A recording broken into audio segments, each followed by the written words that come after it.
Hello, chart watchers, and welcome to Market Watchers Live with Erin Swinlin and Tom Bowley. I'm your host, Tom Bowley. Today's show is being recorded, so you should be able to play back any or all of Market Watchers Live at your leisure. If you're unable to attend the show live, you can now go to www.stockcharts.com/webinars.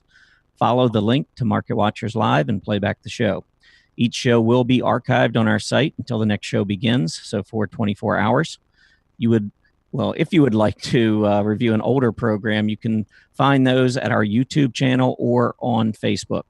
During today's show, please feel free to submit your ticker symbol requests, questions, and comments using the chat window next to the video player.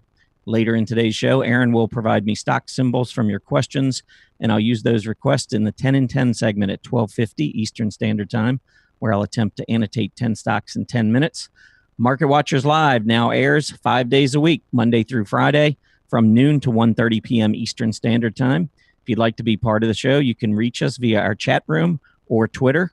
Our Twitter handle is at Market Watchers Live. That's at MKT Watchers Live. As you leave today's show, we'd love to get your feedback.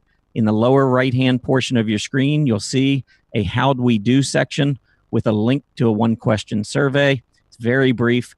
We'd love to know what you think of Market Watchers Live and this particular show. If there are areas where you believe we can improve the show, let us know. For those of you joining us for the first time today, welcome to the show. We are glad that you've decided to join us. And for our regulars, welcome back. Just a couple of quick announcements before we get going. I do want to mention that on Friday of this week, Erin will be providing everyone a look into chart patterns, some of the things that you need to be aware of when they execute, potential targets and measurements. It's going to be a great segment, so definitely make sure you join us tomorrow for Erin's special. And next Wednesday, Greg Morris will be joining us. He is a long-term technical analyst, and he'll be joining the program next Wednesday. And I'm sure we'll have a lot of interesting discussions with the S&P 500 having another great year. And I'll try to get Greg's take maybe on, I don't know how much forecasting he does, but maybe he'll give us some insight onto what he's expecting later this year and into 2018. And with that, this is our first Thursday show, Erin. You noted that, I think, in the chat room. How are you doing today? I'm doing great. Just kind of a busy morning for me. I'm pretty interested in seeing some of these charts, though, with the markets down like they are today. Yeah, the market's getting hit pretty good, and we're going to jump right into it here in just a couple minutes. I'll let Erin go through that agenda with you and give us our first market update, as bad as it might be. Yeah, we'll have to see, huh?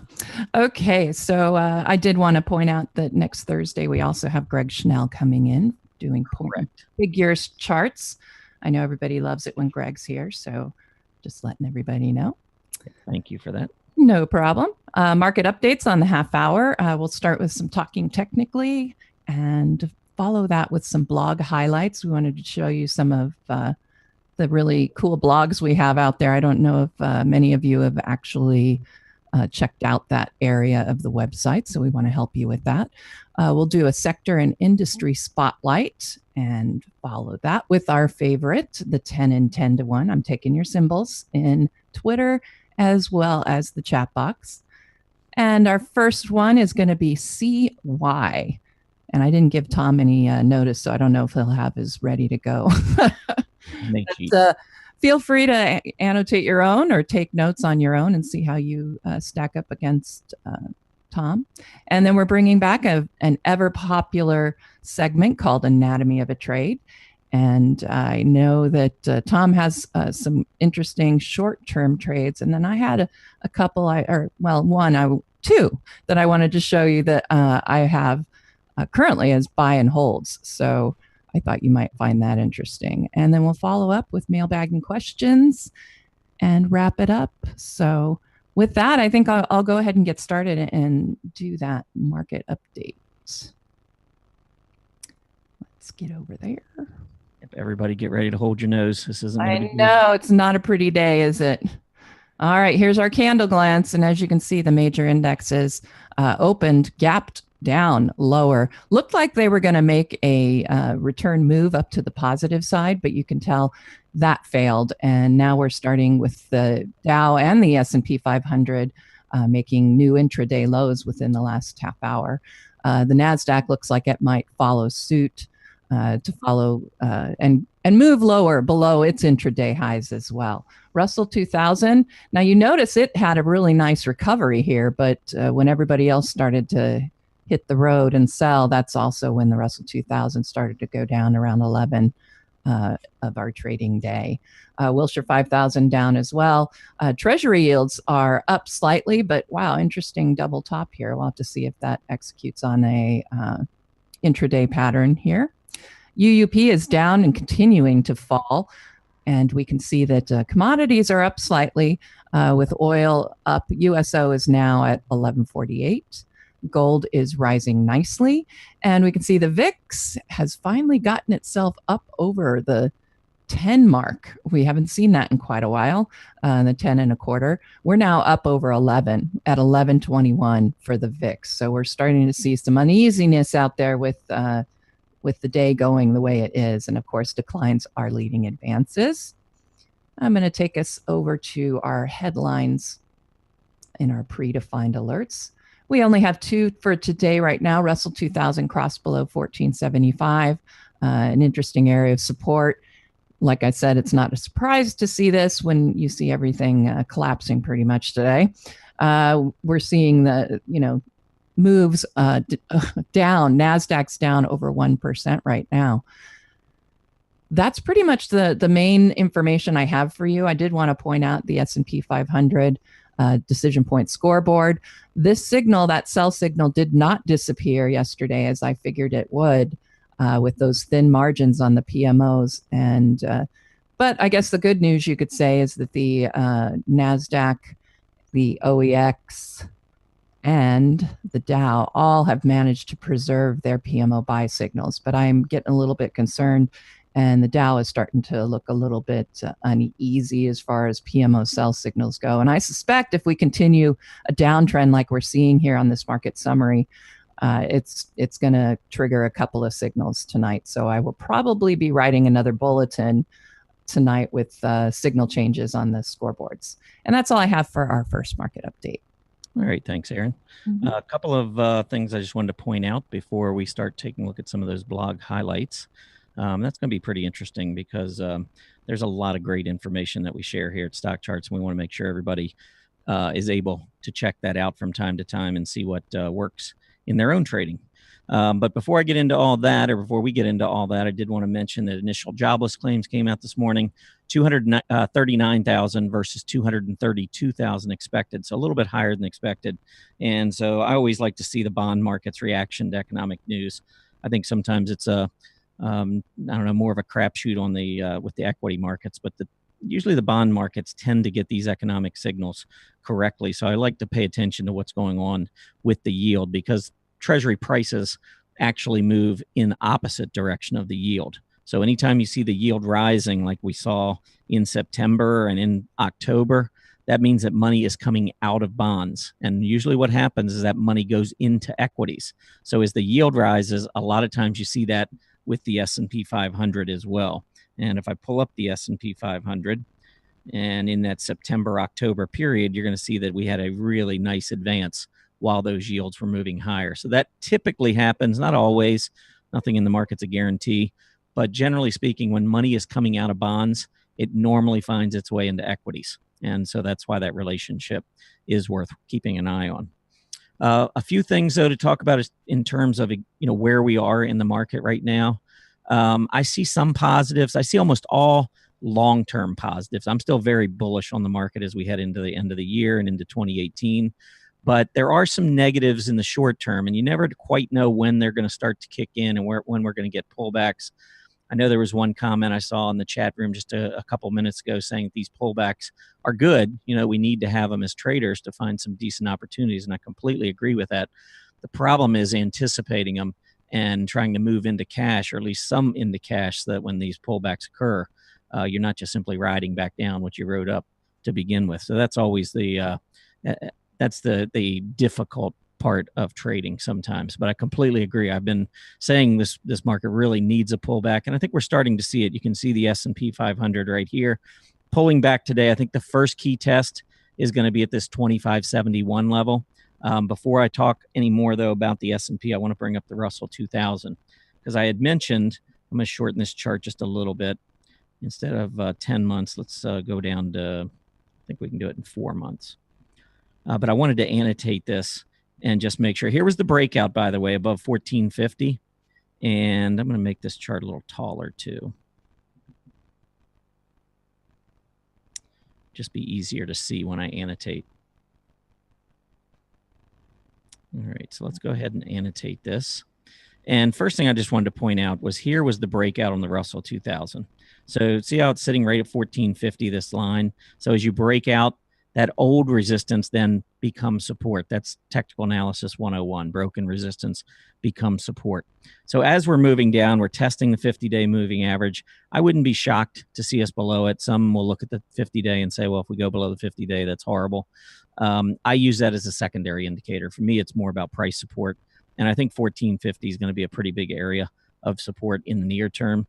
The other thing I wanted to mention, if you read my blog, I think from the other day, I had put in this Fibonacci retracement. So you can kind of see when you get a big move like this and we start to weaken or consolidate, I look to see where the key levels of support are using Fibonacci. And you can see that the first key retracement zone, the 38.2% level, is at 1451. So literally you've got your price support and this first Fibonacci retracement level exactly at the same spot. And then if we back out of here and take a look at the weekly chart, keep going back here. All right, so let's pull up the weekly chart. And, we just came off a 50-day test, or 50-week test, 50-week SMA test. And we had the weekly MACD almost back to centerline support before we started this huge advance, and the MACD started rising again. So the way I look at this is that we've got building momentum, price momentum on a weekly basis. And whenever that happens, I look to the rising 20-week moving average as support on the long-term chart. And the 20-week is at 1450. So again, all three levels on the Russell 2000 that I've pointed out are all at this 1450 level. So if we break down below 1450 on the Russell 2000, I think a lot of folks are going to notice that. It could trigger a lot more technical selling. So that's going to be a key area to watch on the small caps. Now, as I get back to the S&P 500, and I think what I'll do to highlight this, I actually put a chart in my blog earlier. So let me just pull this up. And you can see right here that on this daily chart on the S&P 500, as we move up here in price, notice the MACD has been moving down. So we actually have a negative divergence on the daily chart. Now, the weekly looks great. We're going to look at that in just a minute. But here on the daily chart, it doesn't look so great. And now we're seeing the selling. If we lose that rising 20-day moving average at 2570, I think it sets up a 50-day test and possibly a centerline test on the MACD. So I'd be looking for more selling if this rising 20-day moving average does not hold. And that could set up some pretty nice opportunities. Now, the two key levels that I'm watching, you've got the price support down here just above 2,500. And then you've got the where this pink arrow is 50-day moving average, which is generally what I look for when we get a negative divergence to print. It's just telling me that momentum is slowing. Anytime I see strong momentum, normally I look for the pullbacks to the rising 20-day to hold, which this one did, as you can see in October. But as we keep moving up, that negative divergence continues to worsen. And now that we're starting to see some selling, I wouldn't be surprised if the 20-day is lost. And if that happens, there will be a lot of folks that'll be probably taken out of some trades, because I don't think anybody likes to see 6 weeks of gains taken out in a short period of time. But when you do see selling, when you look at the stock market, the selling tends to occur very quickly, and the buying tends to take many, many days, sometimes weeks, to get the same level of gains that you could lose in a couple of days. So it's just the way the market works. But this selling today certainly opens up the possibility of some additional selling in the near term. Now, when I pull up the weekly chart, keep in mind that I was looking at that 50-day, which was, around 2530 or so. The rising 20-week moving average is just above 2,500, near that price support that I just showed you. So again, here's that price support just above 2,500. Here's the 50-day moving average, which is at 2,533. And then we step forward and go to the weekly chart, and we also see that rising 20-week moving average at 2,503. So this is this is going to be a pretty key area, because the negative divergence, as it plays out or potentially plays out on the daily chart, could be setting things up beautifully on the weekly chart as well. And so that's how I use the MACD and the momentum issues and so forth. I first take a look at the big picture. And to me, the big picture remains very bullish. We have uptrends in place just about everywhere. We've had great participation, wide participation, which is what you look for in bull markets. Consumer stocks, even though, let me pull this up, the XLY, XLP has been dropping recently, but I still think overall, when you take a, you step back and you look at the big picture, I'm not sure why that didn't come up, but let's try it again. When you take a look at the big picture, I think you can see that over the last couple of months, when we've had this big rally in the S&P 500, check out the ratio. Money is definitely flowing more towards discretionary than it is toward staples. And you can really see it when you just pull up the individual stock or individual charts of each ETF. Here, the XLY had been sideways consolidating, just recently broke out. And then you take a look at the XLP on its chart, and it had been downtrending. So definitely, when you look at where traders are putting their money, it's on the discretionary side as opposed to the staple side. And that's important because discretionary tends to do much better in a strengthening economy. So anyway, that looks good to me. I think when you see these extremely low readings on the VIX, now, of course, it's popping today with the market getting hit hard. But anytime you see these readings down here at 9, 9.5, 10, that's telling us that the market is very complacent and is very happy with the bull market that we live in. But we do go through periods of selling. And when we do, the VIX naturally will move higher. We're seeing that today. And as this elevates, it just creates more volatility. And volatility is associated with moves to the downside. But the fact that the VIX continues to live down in this 9, 10, 11 range tells me that the market is able to withstand any of these short-term shocks, and I expect it'll withstand this one as well. Selling of the treasuries, I think, has been bullish. I was pointing out the fact that, when the yield rises, that tends to be bullish for equities as money rotates from bonds to stocks.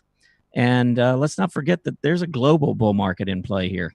I mean, you look around the globe, in Germany, over in London, the London Exchange FTSE, in France, go into Asia, and you've got Hong Kong doing extremely well. Tokyo, everybody really around the world has been participating to some degree in this move to the upside. So I think all of that is bullish. So what's negative? The short-term stuff, the momentum stuff, the overbought conditions. And that's why we need these short-term pullbacks from time to time to kind of unwind all that. So I'm still pretty bullish when I look at the overall market, and that doesn't change whether the Dow's up 25 or whether it's down 200. To me, the signals are the signals. Those bigger picture signals are still out there, but it is unnerving to see these moves to the downside. All right, with that, I tell you what, Erin, I'm going to let you go ahead and take over if you'd like and share a blog highlight, and then I'll come back and share a few. Okay. Give your voice a little bit of a break. That sounds like a good idea. All right. I think I'm going to take it from Google Chrome. Here we go. Okay, so the blogs tab, that's the best way to get to everything. And you'll find all of our blogs there. Oh, look, we're on the air right now. Tom, isn't that cool? Shocking. Okay. You can find popular articles by all of our blog writers. And you can find all of those on your right here. But I wanted to take you really quickly into the Market Watchers Live blog, because all of you should take a look there. You can click, and that's our Market Watchers Live chart list. You'll find all of the 10 and 10 segment charts that are there.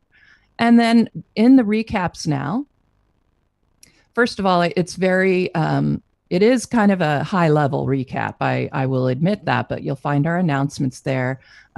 When I can, I try and include charts. This tells you how to use those new price alerts. And at the bottom is what I really wanted to show you.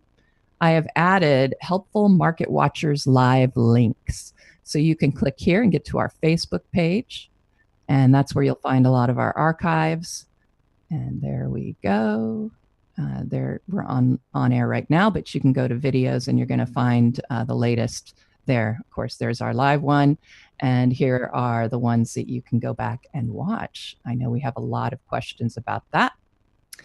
And I also have the link for our YouTube channel. We're still kind of getting that one together, but you can still find the Market Watchers shows there. And then I did put the PMO scan that everybody asks me for every single Monday.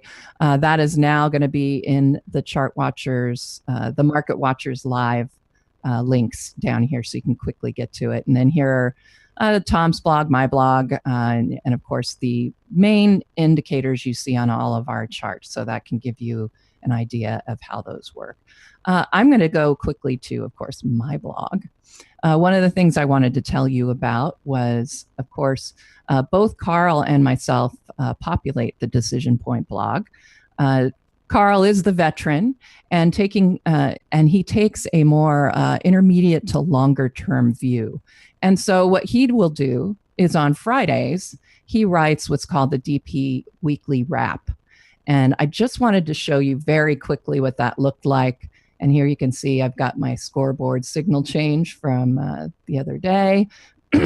There's when they all went green. That was pretty exciting, but that lasted, all of a day. So, but here's the weekly wrap. And it's really nice because it is in the same format as a DP alert. So the DP alerts follow a template so that you get the same information, yes, whenever we write it. But but the great thing is you can compare what the indicators look like, a day or two ago and what they look like now and how to interpret them. So we prefer to kind of do a templated blog article, excuse me, at least twice to 3 times a week. So the weekly wrap, though, is just outstanding. And as I said, it follows a structure. So you first get what our signals are on stocks. You'll get the daily chart, and then he always goes over the weekly chart. If the end of the month happens to fall on a Friday, he will also do the monthly charts. If not, I usually will do them if something's interesting. But here you can see the monthly chart for the SPY. And yes, these are older charts because I'm showing you an older blog article. So, but there's the short term and the intermediate. These are the ones I go over on our Market Watchers DP report. I'm basically giving you the same thing you would get in the weekly wrap or in any of the DP alerts. So if you see DP alert in front of a title for the Decision Point blog, you're going to get this kind of a blog. So you'll get the dollar. We do what we call the big 4. So you get dollar. And again, he's going to go over weekly charts on Fridays. I will do the daily charts and give you a shorter term view during the week. But the weekly wrap is where you want to go for that intermediate to longer term picture. And of course, gold is one of our big 4. And he talks about those premium and discounts, the weekly charts. Oil would be the 3rd. And there's its weekly chart. And I know the scrolling can make people dizzy, but I wanted to give you an idea of what's in here. And then bonds is the last one. So it works out very well. He gives you a lot of instruction on, for example, here's a falling wedge, and he'll explain that. But also just getting that weekly chart analysis is really helpful. So for example, on bonds right now, he's been looking at a possible head and shoulders pattern forming on the weekly chart. So interesting information, something to consider when it's time to go read a blog article. I would say that, of course, I think the Decision Point blog is outstanding. And the Market Watchers recap, I think for all of you who watch the show, can be really beneficial just to give you a quick review. And if you miss a show, you can go in there and see what's in the recap, and then you'll know, I just really want to hear this workshop, or I just need to know this. And then you'll know where to go and get to it when you go to our archives on our Facebook page or the YouTube channel, which we're putting together to make it even nicer. So there you go. The last one I'm going to show you, and then I know we're going to see, Tom's going to go over a few, but one of the important blogs, we have 3 members only blogs. And of course, they're by our senior analysts here and our tech titans, as we like to call them, John Murphy, Arthur Hill, and Martin Pring. So these are member only blogs. But, John Murphy is a regular writer. He's pretty good about giving you a look almost every other day, if not every day. And his blog articles can be found under Market Message, or you, again, can go to the blogs page, All Stock Charts Blogs, and there you go.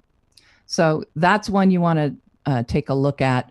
The Market Roundup with Martin Pring, of course, is always great. And they post Greg does the Market Roundup videos with Martin, and those are posted regularly once a month. So you can go find those here. But I have to say, these are member-only blogs. But as you can see, even just the basic membership will get you these blogs. And that's, you know, I can't even say it's just such a great deal.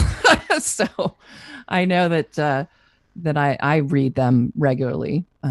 There's always something to learn. So that would be my information on the blogs that are my, I guess you could call favorites.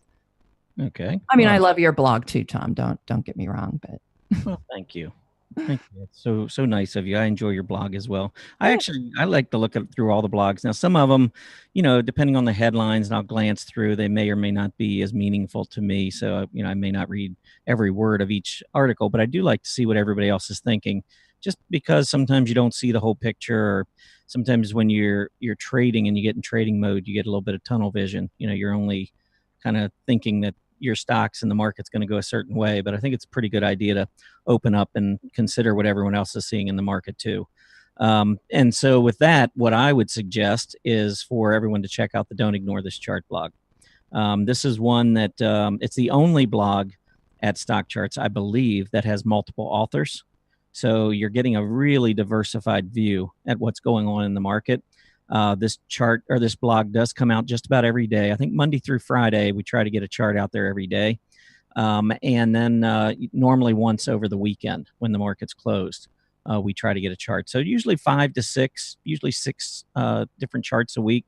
And most of these charts, when you look at them, and most of these blog articles are very quick. So if time is limited, you want to kind of get an idea of what everybody's seeing or what we're thinking. Most of these blog articles, literally, you could read through and look at the chart in a minute or less. That's the whole idea. It's just supposed to be a kind of a quick one. Sometimes they get a little bit carried away, get a little longer, but I saved 5 of them that I want to show you. And so normally, Arthur Hill and Greg Schnell and yours truly write in this blog throughout the week. But we do get guests come in and write for us once in a while. I know I was talking to Erin before the show, and she used to write in this blog as well. So we really try to give a kind of a diversified view of what's going on, just some of our favorite charts that particular day or something that's hit us. So it's a good one to keep track of. But here was one Julius did, and this was just less than a week ago. And so he came in and subbed, and he had his RRG chart in there. So those of you who maybe are used to just looking at one quick trading chart got a nice surprise when Julius posted his RRG, and he was comparing the S&P 500 to the world stock index and how it was, how it's been performing, because everybody's saying, well, the S&P 500's overbought and it shouldn't go much higher. We need a pullback. And what he was eloquently pointing out is that the S&P 500 actually has been lagging some of the other areas, and it's just starting to strengthen. You can see that as it's moving from the lagging quartile into the improving quartile here, while some of the others are falling out of the leading. So it's kind of interesting when you think about it in context with what's been going on around the world. So that was one I wanted to point out. I've talked a lot about JD.com, and this was one that I had written back, I don't know, a couple weeks ago, maybe 10 days ago, it looks like, where JD had just gone down. That was when it printed the hammer down at gap support. And of course, since then, if you click on the chart, it's come back up. It's had a very, very nice run all the way to that 50-day moving average that we had talked about. And then the third article I wanted to point out here was Greg Schnell pointing out an individual stock, Willis Towers, and how it had just made a breakout here on this weekly chart, or excuse me, this is a daily chart. And if you click on that, you'll see this was when he pointed it out. Look what it's been doing. So it was a great call on his part. Here is Arthur watching a stock that had been uptrending, trended down for a little bit, was just starting to make a breakout of this little channel here. And if you click on that, you'll see that that continues to move to the upside. So there are some great opportunities in here. And this one I wanted to make sure Erin saw. I don't know if she even has seen this one. But this one was, this was the chart or an article that Carl did. I know. I actually kind of slapped his hand a little because I was like, "What are you populating that blog for?" Well, You there you go. I mean, populating the Decision Point blog. yeah. So you But never it's know. true. You never know. If there's just a single chart, that is interesting, um, go for it. And yeah, he talked about a parabolic move. We keep talking about these parabolic advances, and there you go. So, but it's very typical of what we do. I mean, you can see it's a quick chart, some annotations, a couple paragraphs, and boom, done. So, all of these blogs, by the way, that we talk about, if you go down the bottom, you can subscribe to any of them. The ones other than the three that Erin had mentioned earlier are all free. So, you go down the bottom, you put your email in, you click the notify me button, and you get that article every time the author publishes an article to get sent immediately to your email. Which I think is a great feature at Stock Charts. So literally, you could set up a separate email if you wanted, and just have these different ideas flowing into your email every day. So anyway, check this out. That's the whole idea. We want to make sure that you're aware that this feature is there. There's a lot of time that gets put into all of these blogs and articles by the various authors, and we do it because we're trying to pass along what we're seeing in the market and try to help everybody. So anyhow, I want to make sure you check that out. But it is just a couple minutes past 12:30 or a minute past. So Erin, why don't you see if the market's recovering at all? Yeah, let's check it out. Before that, we do that though, really quick, I just wanted to point out one really cool feature that you may not realize when you're going through a blog. But if you do see a chart you really like, or you want to know how to set it up, you can just click on them and it brings it right up into your workbench. You have to go into annotate and kind of mess around with it a little bit if you want to save the annotations that are already there. But it's nice to have it. And then you can just go down here and see exactly how you get certain indicators and such. Because I know we get a lot of questions like, how do I create that chart you showed me? Or I want to see that. Most of the charts I will show you, you're going to find either in the Market Watchers list or you'll find them within the blogs so that you can click on them and do this. So just wanted to let everybody know that as well. So let's go ahead to our candle glance because I think that gives us the best picture of what's going on. But we can see just really quickly on the market overview that everything is pretty much red right now. And of course, that could be a little bit of an issue. But I agree with you, Tom, and I'm going to show one chart when I finish this update. So anyway, we can see that the Dow and the S&P 500 are continuing to just fall straight down at this point. And we can see that currently the S&P 500 is at 2567.29. So the NASDAQ is now put in another intraday low. We can see the Russell 2000 is now following suit and has created a new intraday low as well. Treasury yields, which were up a little bit when we checked earlier, are now down slightly. And we can see the dollar is tumbling as well, not quite making its recovery just yet, tried to, failed. And now we can see commodities are in the positive, but mainly moving sideways. USO is up, but it's really not even coming close to yesterday's high to test that. GLD gold is up and currently reading at 122.20. The VIX, look at this VIX. It's now over 12. So we should see some interesting charts. At least for me, I use the Bollinger Band on the VIX on some of my charts, and we might actually see a penetration of the Bollinger Bands, and that'll give us a nice look at what we should expect for tomorrow and into the next week. So I'll go over those. I'll probably look at that on Friday. But I did want to show you very quickly the chart for the SPY. Get over there and let's see the SPY right here. All right. What I had noted in my blog yesterday was the fact we were now forming this rising wedge.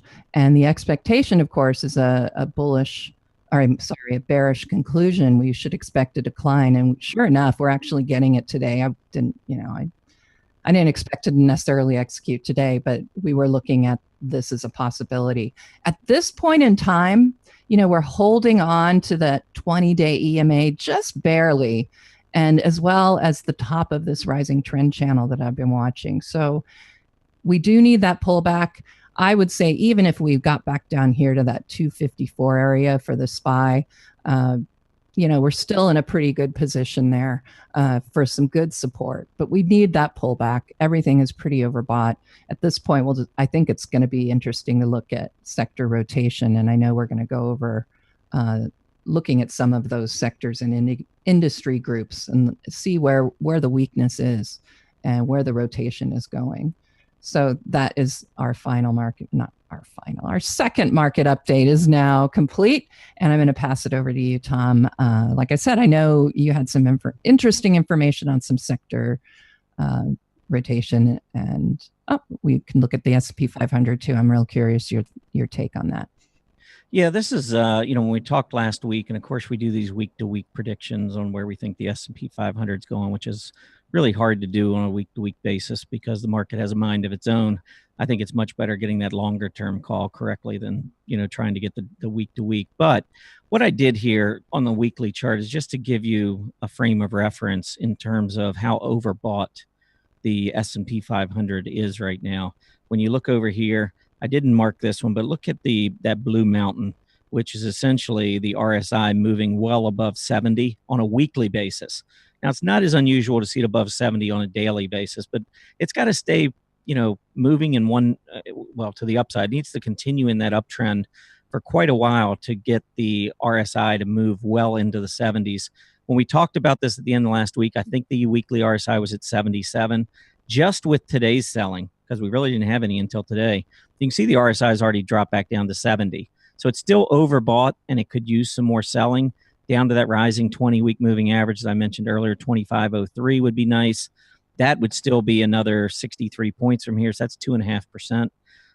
But that would not surprise me. If you go back and you take a look, now sometimes these overbought conditions, the market just kind of ignores it, and you've heard overbought can remain overbought for a period of time. And so we do see that happen occasionally. But if you take a look and you see when we get to a weekly RSI of 70, the market does, here we sold off, here we kind of went sideways for 6 months.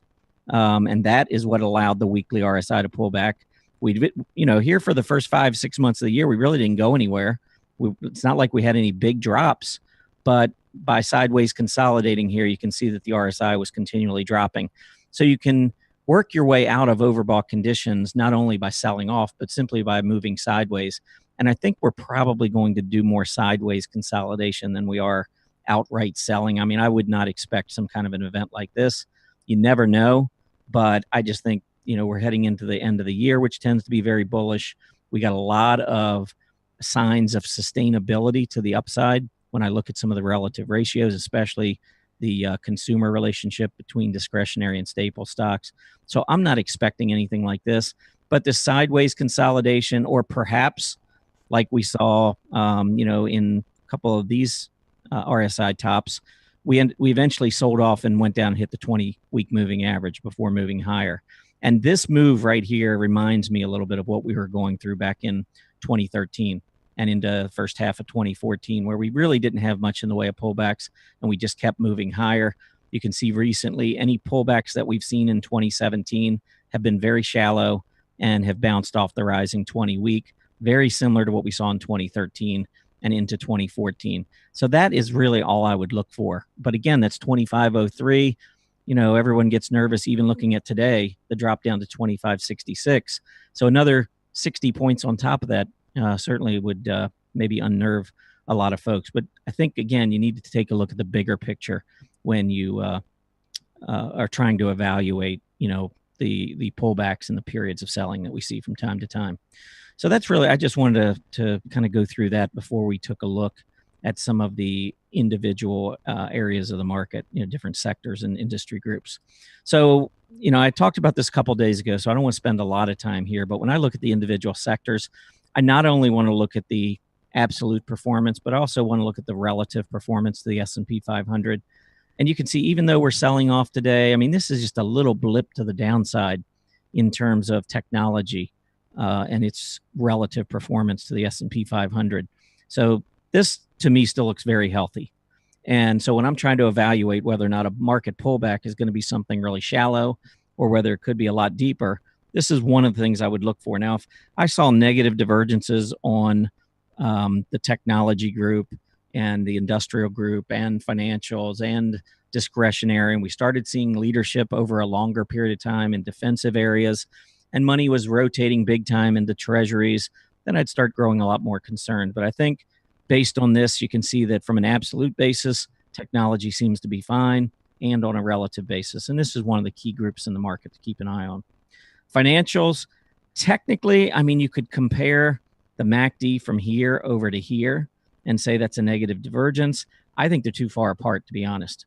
And the reason I say that, when you calculate a MACD, it's the difference between 12 and 26 periods. You know, your 12 period EMA, your 26 period EMA.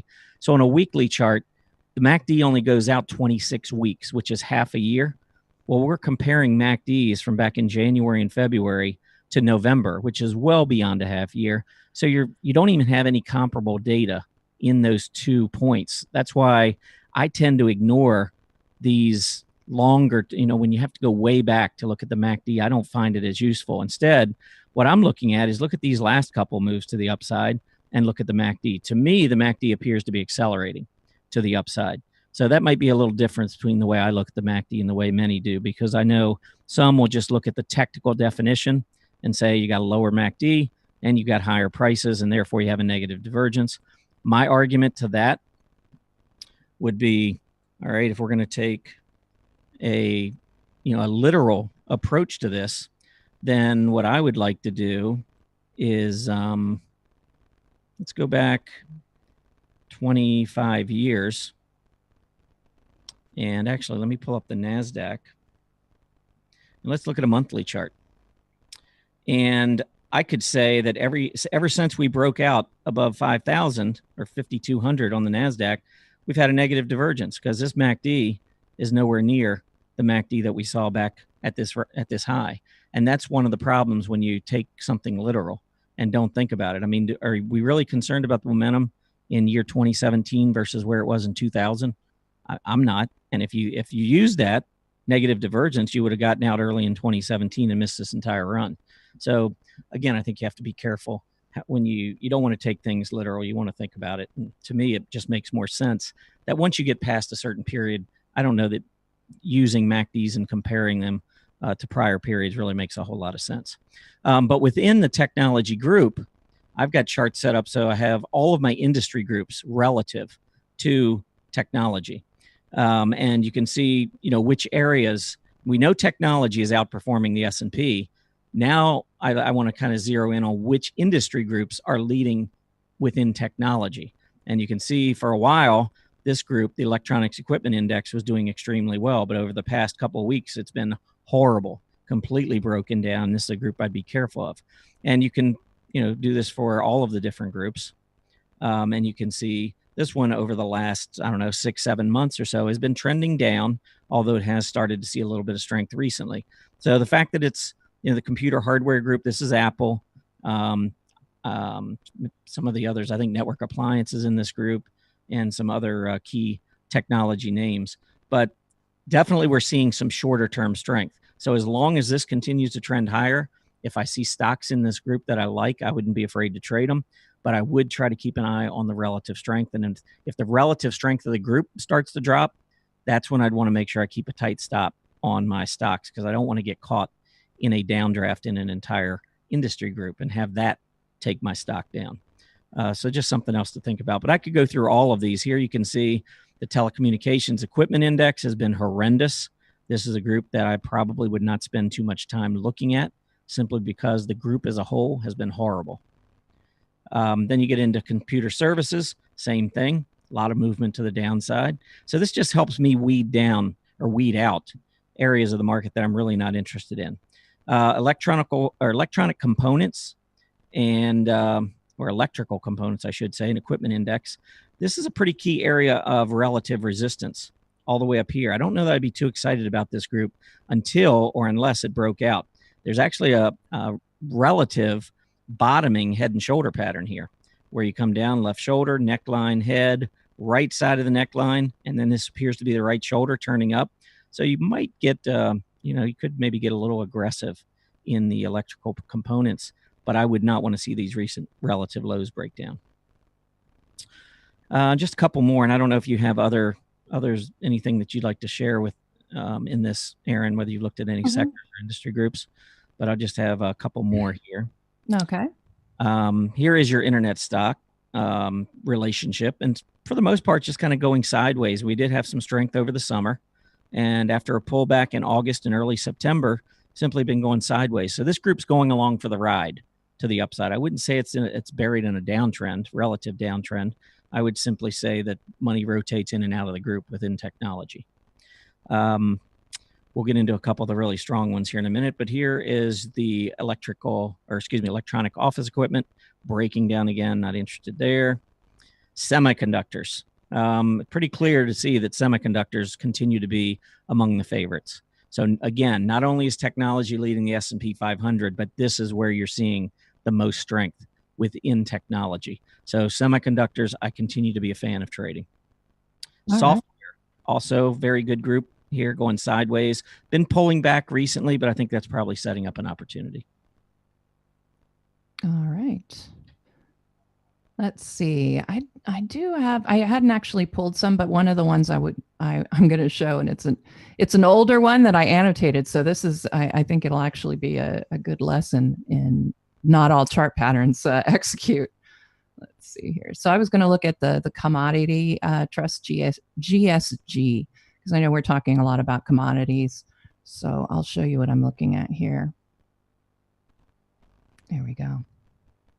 So when I originally had annotated this chart, I was doing it on the 50-200-day EMA crossover. And shortly thereafter, we'd formed this other top, and I was expecting it to be a double top. But of course, at least I did say possible on there. So, but had it executed properly, of course, it would have gone down here to the neckline and then fallen, and probably would have tested this area of support. But as you can see, I mean, commodities are just doing great. And I'm going to just move this into a weekly chart for us, so we can get a good idea of how important this area of overhead resistance is. On GSG, we're getting ready to hit, to move above some pretty serious resistance at $16.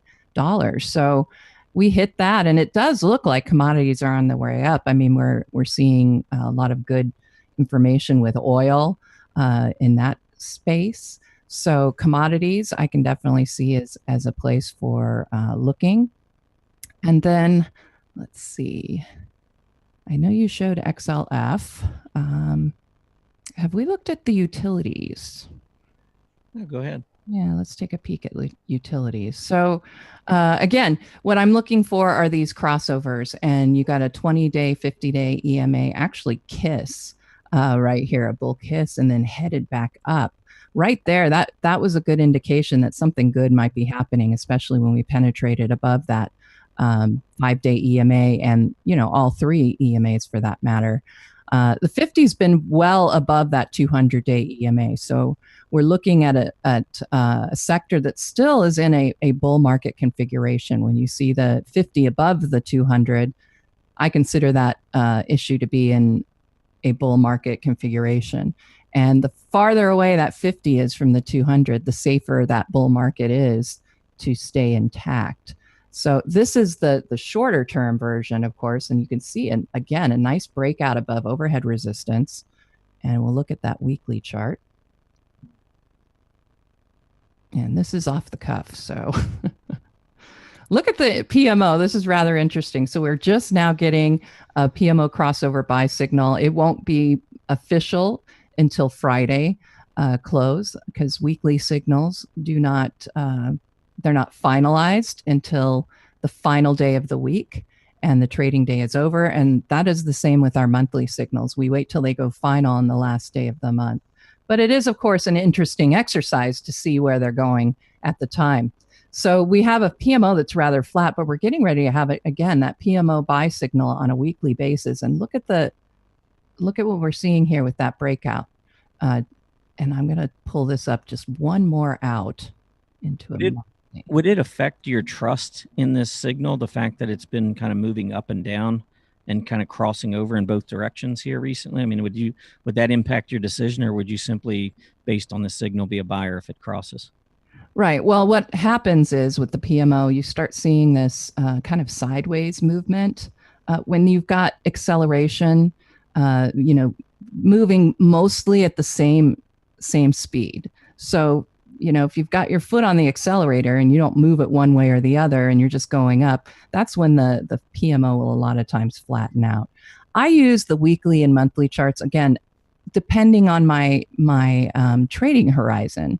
You know, if I'm doing a shorter term trade, you know, I'm looking at a daily chart, but I go to a weekly chart to sort of confirm what's going on, make sure that I'm already with the tide that's going along. I don't like to go against the tide, so that's when I look at those weekly charts. So seeing what I was seeing on that daily chart, and then you combine it with this nice breakout here on the weekly, and then like I said, I think I have a way to get to. Well, there's a DP monthly chart, so that'll work okay.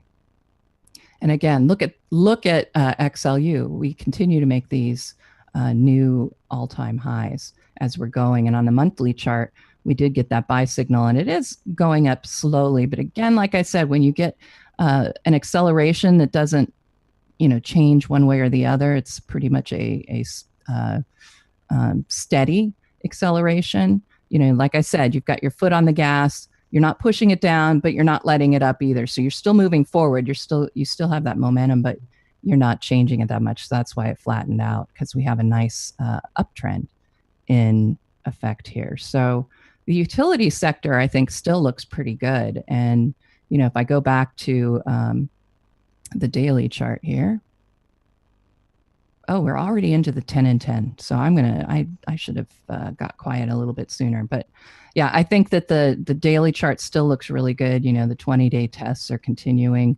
But like I said, I mean, we're hitting new all-time highs. We'll want to keep an eye on that. But look at this. We're even seeing relative strength as far as utilities too, with the scooter moving into that hot zone. So cool. I'm gonna hand it back to you, because again, darn it, I went into our 10 and 10 time. That's okay. Let's get into it. I'll see if I can make up the difference. How about 10 and 8? Is that even possible? 10 and 8, yeah, right. Well, we can always give it a shot. So let's do that teaser we told them we'd do first, which is CY. All right, CY. A couple things on here that kind of interest me. First of all, we sideways consolidated for quite a while, which I love. I love stocks that have uptrends, consolidate for a period of time, and then break out. If there was one negative on this breakout after months of sideways consolidation, the volume was just kind of okay. Not really anything major on a breakout. I would have expected to have a lot more volume. But it is part of a space. I just showed you the relative performance of semiconductors versus technology. And of course, we already know technology is strong. So it's in a very strong space. So this is probably one of those cases where rising tide lifts all boats. With semiconductors so strong, all of them are moving up. I do like the fact that this one has started to pick up in terms of volume on the most recent move. You can see right in here. I think that is bullish as well. We've been holding on to this recent support level, and we just broke out. Now, this is an example here of maybe you might look back and say, well, we got a negative divergence. And we do, but we got a breakout on high volume. It's hard for me to say that there's slowing momentum in a stock that's breaking out on very high volume. So I actually still like this stock. It's been holding that rising 20-day moving average, and I would look for that to continue. All right. Well, hopefully your notes match Tom's somewhat, or if they were different, it gives you a different perspective. So our next one will be SGG. All right, SGG. This is the Bloomberg Sugar Sub Index ETF. A lot of consolidation, and there's, I don't know, maybe a little bit of a flag or triangle, symmetrical triangle that I'm kind of looking at on the bottom here. So what I'm babbling about here is right about there, and not a perfect draw there, but pretty close. You get the idea. We seem to be squeezing into a very tight symmetrical triangle off of a downtrend. So triangles are continuation patterns. So the most likely scenario would suggest that we're going to go lower. But we're in an overall bull market in the market. I don't really play short strategies on anything. When I've got such a strong bull market, I want my money working on the long side, so I wouldn't touch it. It's not, maybe if we get a big volume push to the upside and break out of this triangle to the upside, that might be an indication, that we're ready to make a run here in this ETN. But right now, looking at this formation, given what we have in the overall market, I'd pass. All right. Number 3 will be MNRO. And it was noted that it is at key support, and I do agree with that. Yeah, short-term support, I would technically agree for sure. Let's pull up that support resistance line. I think there's a couple of them here, but there's one. This one, it's not exact. Well, it is pretty darn close to exact. You can see we had support over here around 48. And then on this move to the upside with heavy volume, we stopped and stalled right at 48. And then put in this reaction low and then finally broke out again. I'd like to have seen a little bit more volume on this breakout, but we are at a key level, and notice the very heavy volume did hold this level, and now we're back retesting it. So the MACD doesn't look great, but we are holding on right now to the biggest part of this chart, in my opinion, which is price support. So I would be okay on the long side here, but if I traded it, I'd really want to see it move from this level. So I'd have a fairly tight stop. I think you get a close much below, say 47 and a quarter. That would probably have me out of it. All right, very good. The next one I have for you is ADI. All right, analog devices. Yeah, well, I showed that the market's getting hit pretty good today. Technology's getting hit. And so some of the semiconductors are getting hit as well. There's also a negative divergence on this chart. So a 50-day test, in my view, would not be a horrible thing here. So if you pull up the annotation tool here, you'll see that here just over these past couple months, the MACD seems to be, and especially with today's action, rolling over. Notice we haven't closed below this 20-day moving average during this rally last 2.5 months. We're doing it today with a negative divergence. So I actually think this is a stock that's probably heading for that 50-day test. So that would be at a minimum what I'd be looking for. And for something like this, I'd probably look maybe for a price area as well. And I would say there is as good as anything. So maybe if the selling continues for an extra, couple of days or whatever, maybe we get as low as 64. But I'd look for reversing candlesticks on a stock like this as a possible entry point. Okay. The next one I have is in the energy space, SWN. It's just made a pretty interesting breakout today, and it's just had an intermediate term trend model buy signal for decision point. Yeah, I think this is a group. We had Greg on here, and he made some very compelling arguments for energy, and I don't disagree with him. I mean, I know I don't try to bottom feed, so I have to see some strength come in, and we've been seeing it in this space. But I think the fact that we saw all of this sideways action, you can see right on the bottom actually had a nice bullish engulfing candle after a false breakdown. That's what's kind of triggered this move to the upside. But this isn't like some of the other moves to the upside which have failed. This one actually seems to be taking out recent highs, which I think is bullish. Today, I think is going to be important. If we can finish strong today, I think SWN turns into a definite buy technically, as long as it continues to hold its rising 20-day moving average. All right. Next one we have is William Lyon Homes, WLH. Kind of looks like a flag, but it's pretty messy. Oh, yeah, and I'm showing pretty overbought readings on the PMO. Yeah, I love the stock after sideways consolidating or consolidation, and then that huge move up. I do think it's in a bullish flag formation. So breakout would be very bullish here. The couple of the levels I'd be looking for here in this flag, the reaction low so far is down around that 2730 area, probably something like that. But the main breakout occurred all the way down here at about 25. Now, I don't know that it goes down that far, but if it fails to hold this reaction low, I think that could lead to a bit more selling. I think the MACD looks good. Volume trends are good. Once again, I love this sideways consolidation before a breakout. But you're not too far from that top that was just created. So I don't want to get in here. I would probably be looking for maybe the combination of this price support and the rising 20-day moving average. So maybe an entry closer to about 27.30, 27.40. All right, cool. All right, the next one I have is Micron MU. I haven't seen it today, but I'm assuming with semiconductor struggling that it's probably taking a little bit of a hit. But let's see. Really not that much. Micron does have a negative divergence, although it did break out recently with strong volume. So here you can see the negative divergence. So there's your higher price. And clearly we have a lower MACD.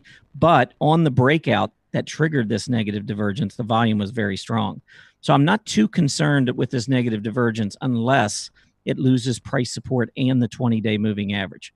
So if it drops much below 42 and it got down to what, 42.50 something earlier, if it gets below $42, I think there's a decent chance we're going to see the first 50-day test on Micron in about 2.5, 3 months. All right. Number 9, EWZ, the Brazil ETF. All right. Actually, I think this is number 8. Oh, I believe. Yes, it is. Number 9 is EWZ. All right. So what was 8? Micron. Let's see. Which one did I miss? Just keep going, and I'll figure it out when I put them in the EWZ chart list. Yeah, EWZ. All right. Let's see here. I don't like. Well, you can see right at the top, bearish engulfing candle with a negative divergence. That's not a good sign. And we did see selling since then. And if you're not seeing what I'm seeing, this is what I'm talking about right here. So anytime, I don't like reversing candles with negative divergences, but right here, you can see we had broken out negative divergence, and then we get a reversing candle. That is normally a sign for me to hit the exits. And you actually could go all the way back here and see the same thing. See the bearish engulfing candle, slight negative divergence, MACD lower, price is higher, and you get this period, for a period of time. But we now have seen the selling. So I would be out of the stock looking for possible entry. And I think for me, it would be on a break back up above that 20-day moving average. I'd have to see that first. All right. I have to agree with you for sure on that one. CTL. And I have that listed as number 10. We can walk through all the ones we did, and if one doesn't sound familiar, then. Okay. Well, possibly off this downtrend. First of all, this is almost, to a T, what I look for with positive divergences. Notice we're in a downtrend. As we come back down here, we put in slightly lower closes. Let me annotate it. We get slightly lower closes right here. And check out the MACD. So here, this, I've been talking about negative divergences, slowing buying momentum. This is actually slowing selling momentum. But notice a couple things. One, it doesn't change the long-term direction. What it does is it simply gets this back to the center line, slightly above the 50-day moving average here, but it does remain below price resistance. So you can see right there, we had this big drop on heavy volume breaking this support level. We never got through that. So we got through the 50, but we didn't get through price resistance. And since then, we've turned around. Look at the volume coming in as it now, look at the MACD accelerating to the downside. This is not a stock that I like, but I do give it some hope short term if it can hold on to this hollow red candle, which is a short-term reversing candle off of a downtrend. That might get you a little bit of movement back to the upside, maybe as high as $17, but I don't know that I'd be looking for anything more than that. And and you might say, well, 15.25 to $17, that's a great trade. So I don't care if it goes through. Well, there's no guarantee it's going to get to that level to begin with. It could simply continue to move down. You're really trading fire on the long side when you're in a downtrending stock. So yes, short term, if we finish with this kind of a candle on heavy volume, maybe we get that reversal in the near term. But it wasn't that long ago here, just a few days ago. Look at the hammer that printed. As far as I can tell, number one, the reversing candle is the only reason why you would buy this stock. You're not at price support. You're not at a trend line support. You're at nothing.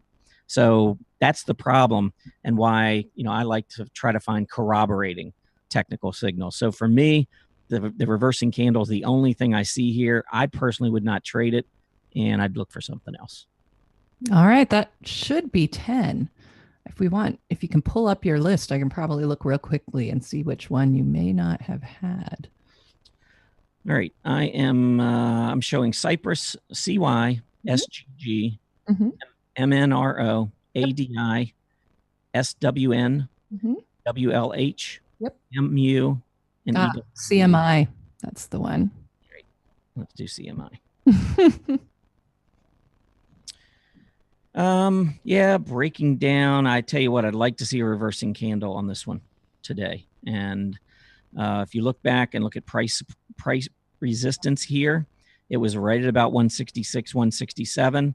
We moved up. We got a reversing candle here. Look at that. That was probably earnings, I'm guessing, where it broke out intraday, but then reversed, failed to hold the 20-day. And that set it up for 50-day test / maybe price support. MACD getting back down close to the center line. I would like to see, on a closing basis, this stock hold around this 167 area. So a further breakdown. I'm not saying it would go all the way back down here, but the next major support level wouldn't be down until about 150.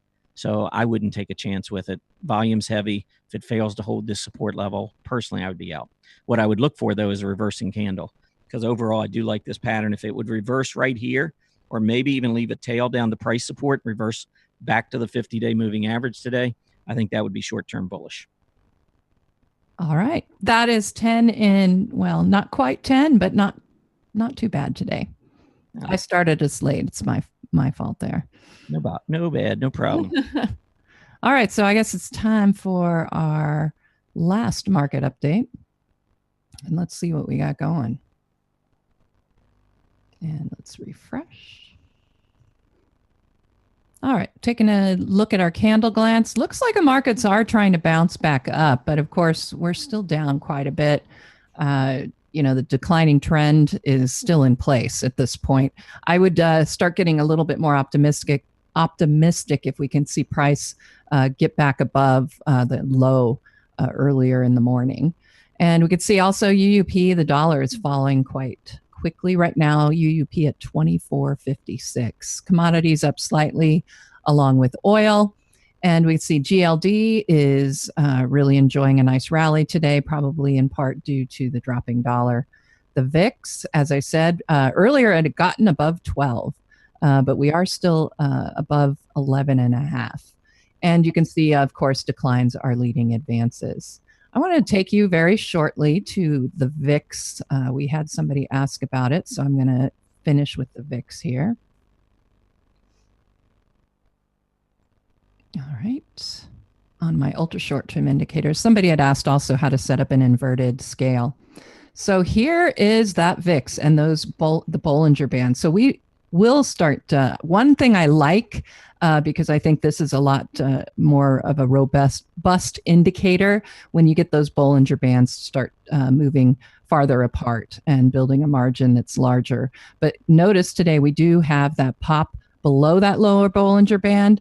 And typically you're going to see right before a nice little rally pop, you're going to usually see these lower Bollinger Bands or high VIX readings. Typically, everybody gets super, super nervous. And then the next day, everything's oversold now in their mind, and they start buying. So you'll see a lot of times a rally pop off of that. And I also find that you can find some nice market bottoms, shorter term rallies work out pretty well when you use the VIX when it starts penetrating the upper and lower Bollinger Band. But I do invert my scale because I consider high readings oversold rather than overbought. So I like to have that visually for me, that when things are very low, they're oversold, and when things are very high, they're overbought. And here is how you set it up right here. And so if you just add the comma inverted after what you're seeing there, you're going to get the scale inverted. And that's all I have for our final market update. The markets are still falling, but they are trying to make a recovery right now.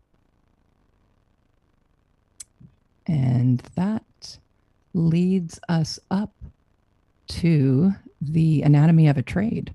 Do you want to start it, or would you like me to start it? Why don't you go ahead and start it, and I'll get my charts all prepared and ready to go. All right, sounds good. Let's move on over here. I tell you, the couple of stocks, I have a few I wanted to share. And the first one is one that we've talked about a lot recently. I actually sold half at the close yesterday. I wish I'd sold the whole thing. I ended up selling it earlier today, and that's JD. And I talked about this one ahead of time. One of the things that really would have bothered me, I said, was leaving a tail up over that 50-day moving average and coming back down and closing beneath it. And literally, I had to make a decision at 3:45 yesterday because I was heading out.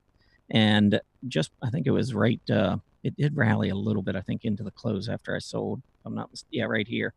But I went ahead and took part of the profits at that point because it just didn't make any sense to me to continue to hold. It had been going straight up. It was a great trade. And with it failing not only at the 50-day moving average, but also at the last reaction high. And if you annotate the chart and look at this, that particular level has been a pretty interesting level on many occasions, especially in recent months, where we've had a lot of pivots, a lot of change in direction right at this area. The other thing that that was kind of on my mind is time was of the essence because this company does report earnings next week. So if you hold and you start giving away profits, you really don't have the time on your side to get those profits back before getting out before earnings. And I don't like to hold into earnings. Now you might look at this and say, well, it really is good because the volume has been huge on this move back to the upside. On the one hand, I would tend to agree with that. But on the other hand, check out this chart. Let me get out of here for a second and let's shorten it because I want you to look at these candlesticks closely. Let's just look at the last 3 months on a daily chart. Do you really see many hollow candles? In fact, when this rally first got started, it was all filled candles, meaning that your close was below your open every day. Even though we were moving up, we would gap up, and then by the end of the day, we'd actually be down below the open. That does not, to me, sound like accumulation. It sounds to me more like manipulation.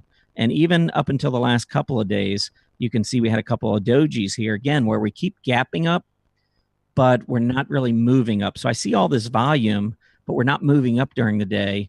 Is it distribution or is it accumulation? I think it's pretty difficult to tell when you're seeing this kind of candle. Now, on the other hand, when we've seen other rallies before, look at all these hollow candles. To me, that's a much more bullish kind of a situation or development. And then failing at the 50-day moving average, it just seemed to me like it was time to get out. I do know we're in that 7th to 10th period of the month where we tend to see profit taking. It'd been a good trade. It failed yesterday at the close. And now we're starting to see this movement to the downside. I would really, if this is a true rally to the upside, this rising 20-day moving average should hold. We went down and tested it.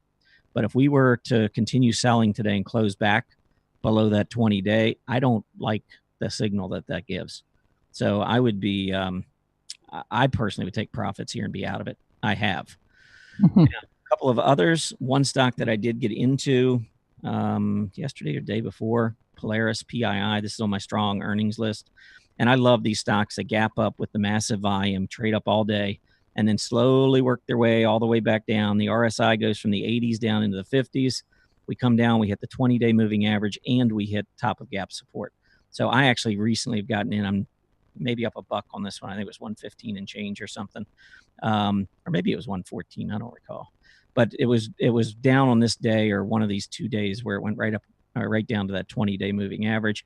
I like it because I can keep a fairly tight stop. I think if we go much below about 113, I can be out. In the meantime, the recent high up above 125, even the closing high, 123, 124, would represent a really nice reward to risk on this trade. So that was one that I recently put on that I liked. Another one that was really struggling earlier today is J&J, Johnson & Johnson. I own this one. Actually, it's come back a little bit.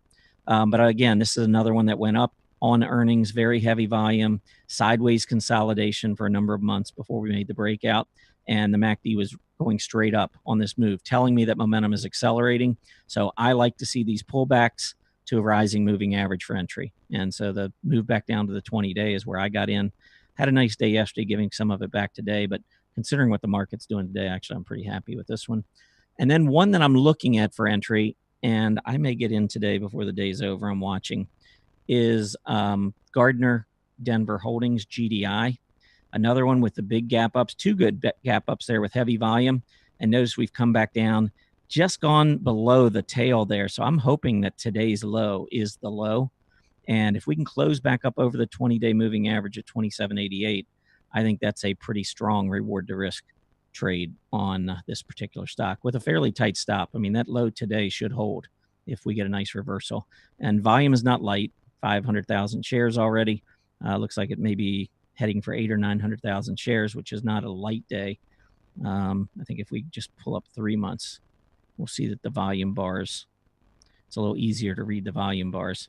But you can see if we get up anywhere near 1 million shares today, if you look back, that's pretty strong. So if you get a false breakdown and you hold the 20-day moving average, that to me could be a sign of a possible rally ahead in the stock, and should be able to keep a fairly tight stop. And the stock just recently reported earnings, so we shouldn't have to worry about overnight announcements. I know they can come out anytime, especially sometimes these stocks that are rising, if they believe they might need cash. A lot of times when they get these breakouts and they're trading up, you'll see them announce secondary offerings, which can impact the stock. I've been in that situation a few times, and that's very frustrating.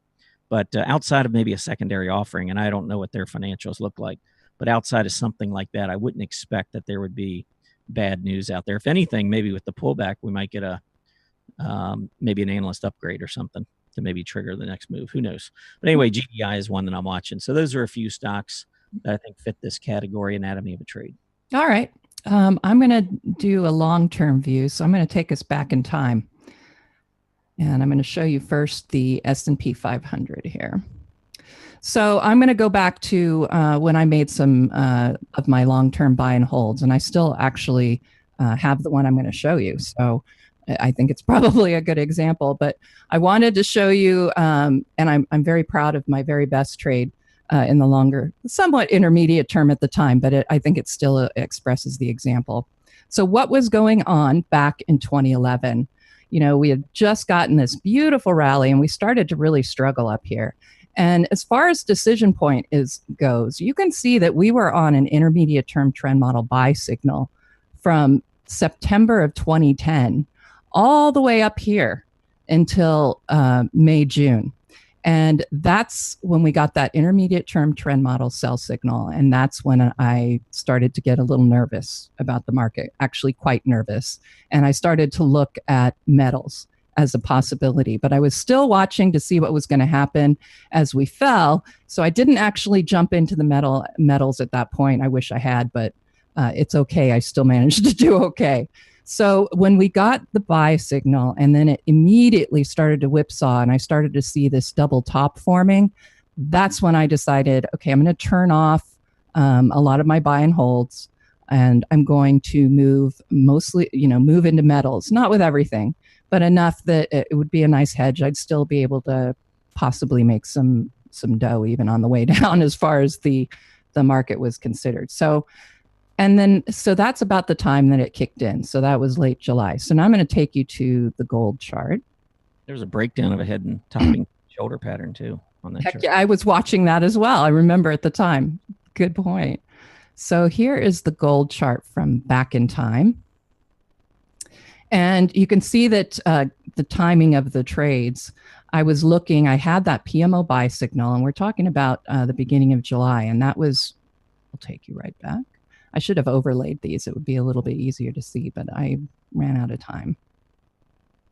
There you go. So we were looking in July. That's when, by the end of July, I'd already started to see some problems here. So the end of July. So that's where I was looking at gold. So we're going to come back here. All right. So end of July. So it had already started this nice uptrend. And again, I was still very much considering it, but I wanted to wait a little bit longer. That's just how I am.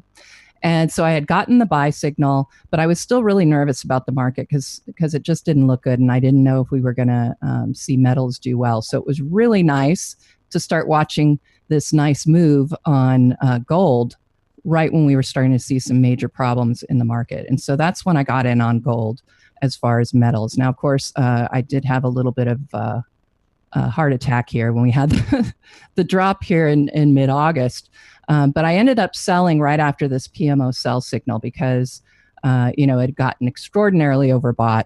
We had that fake out, but then it came right back down. And to me, that was a signal that bad things were going to happen. So gold was starting to look bad, but where were we on the market here? Early September. All right. It was still a big mess. But I was already seeing this PMO buy signal back here. And of course, we got that drop and then the buy signal here. But as soon as we got this PMO buy signal in very oversold territory, I was already starting to look for some investments because we'd already had this really deep decline. Of course, we ended up going through quite a rocky mess between August and October. But that was when I started to look for possible investments, when I got that PMO buy back in late August. And so one of the places I went, it just so happens that the investment firm that I happen to use has certain ETFs that when you buy them, there is no trading, there is no fee. So I decided to look at those, and I like to go for those high yield, high dividend stocks in my portfolio when I'm looking to buy. And so when I saw this as an ETF that was, combined pretty much all of the things that I usually look for, that's when I started to, like I said, look to buy. And so you can see back here, I should have gotten in earlier when I knew things were starting to look decent, but I didn't. We don't always pull the trigger when we should. But when we got the bull kiss and it started to head back up, you could already start to see volume the OBV starting to move up. We were already seeing some strength in that particular area of the market as we got up with the scooters. And so that's when I put in my buy on that. And because it's in that high yield dividend, I always, for my long-term portfolio, my buy and holds, I always want to find high dividends. I like to know that I'm going to get that little bump into my account every time, despite what's going on in the market, as long as the companies are doing well. And this one has paid quite a few dividends since then, and I have held it all the way through. And so the question, of course, is, well, why didn't you sell it back here when it'd been a year and you got that intermediate term trend model fake out signal? I didn't, because you could see that buy signal came in at the same time. So we were looking at negative divergences here, but again, this was a buy and hold. I really wasn't planning on pulling out of it unless I got some serious bad signals coming through on the market. So that was sort of my strategy on how to find a buy and hold. And what I do when I suspect there's some serious issues with the market, I try to move more into the metals space. That's, and a lot of investors do that. So why not join them? And that's probably was one of my best trades ever. I'm not going to lie. That metal purchase and turning off all of my shorter term investments and some of my intermediate term investments was really, really great. And it was simply because we could see that there were already some problems building on the S&P at that time. This was when bear markets actually happened as well. So we haven't really seen a serious bear market at this point in time. So, but typically when you're in those bear market situations, that's when gold and the metals do tend to do much better. So that's sort of my strategy on some of my buy and holds. And, most of mine that are in my portfolio right now, I bought years ago. And I just have been holding those in that long-term buy and hold portfolio. As long as the market still looks fairly healthy and I'm not going to see a price shock or, a super big pullback or decline. Like I said, this one right here, and I did write about it, guys, so you don't have to worry that I kept that to myself. I did write about that being a real big problem, that we were finally seeing that intermediate term trend model sell signal at that point in time when we'd had such a strong rally in market. Even when we had this pullback, you can see it the 20 and 50 didn't even come close to each other because, price was staying above that 50. And so there you have it. So if you're holding some of these for the longer term, Erin, and I mean, what's your signal to tell you to get out of a long-term buy and hold? That's this chart. When I see some serious breakdowns going on in the market and across the board, and we see the sector rotation that we talk about as well, where you are able to see when we start these moves here that those defensive sectors like metals start to build. And so when you start to see that rotation really solid, and this was back honestly when we did have our decision point spreadsheets, and it was really clear because what happens before one of these markets, and it happened at that point in time, was we would get all of these red lines on our spreadsheet as we were starting to see the intermediate term trend model turn negative on technology, on financials, all of these particular areas where you don't want to see money leaving. So that was really my thought process. So for buy and holds, the only time I'm going to really turn them off or back them off is if I just suspect we're looking at something really ugly happening. And, honestly, I'm going to take us to a current S&P chart. There we go. And there we are.